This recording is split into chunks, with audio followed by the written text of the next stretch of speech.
Go Down the Inside, an Antisepticeye X-Reader fanfiction by Dragon Ghost 3, Chapter 11, Taken.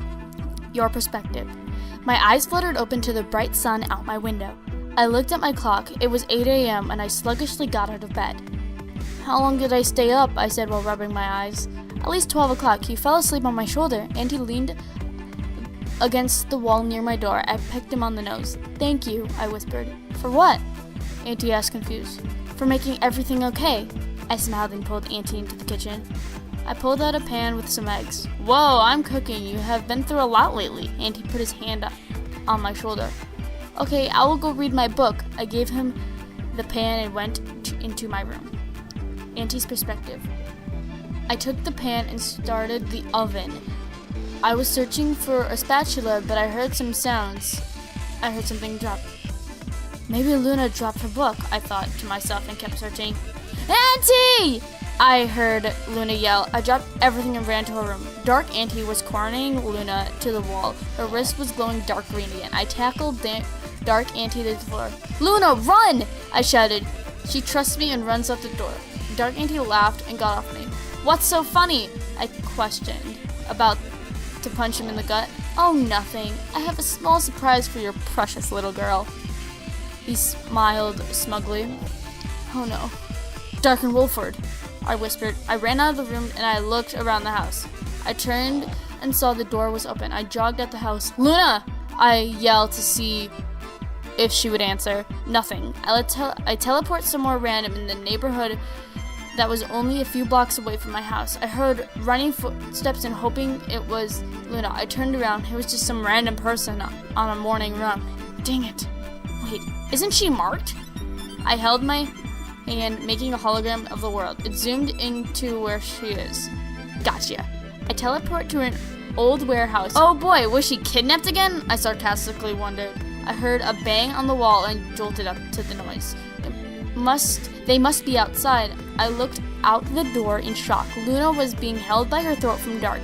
He laughed evilly. I screamed in anger and charged at Dark. Your perspective. I was being held by Dark until I heard a scream. I looked to my right and Auntie was running into Dark. When they collided, I dropped to the floor. Auntie was punching Dark in the face repeatedly. Auntie, stop! I screamed. He stopped and stared at me. He got off of Dark and hugged me close to him.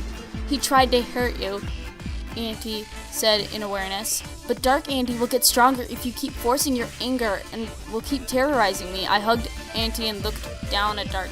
He slowly got up with a bloody nose and bruise streak. I ran to him to see if he was okay. He turned away from me and opened his mouth. Some teeth fell out. I put my hands over my mouth in shock. I looked back at Auntie.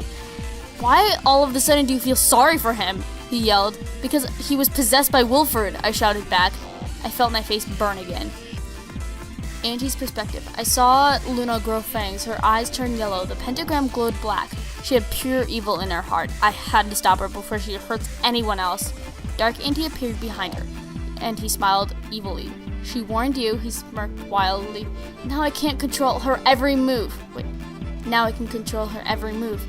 He flicked his finger and Luna did a backflip. But I will keep her intellect so she won't be a dumb zombie.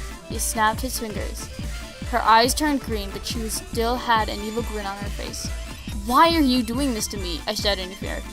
You're doing this to yourself, Dark Auntie scoffed, and waved his hand, and Luna walked over to him and stood next to him.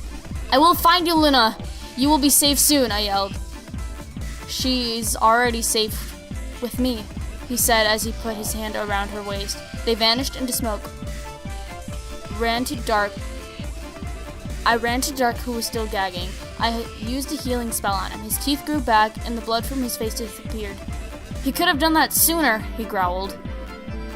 We need to find Luna. I can't track her on the mark, I said, almost wanting to punch him in the face again. Okay. I might have an idea for it.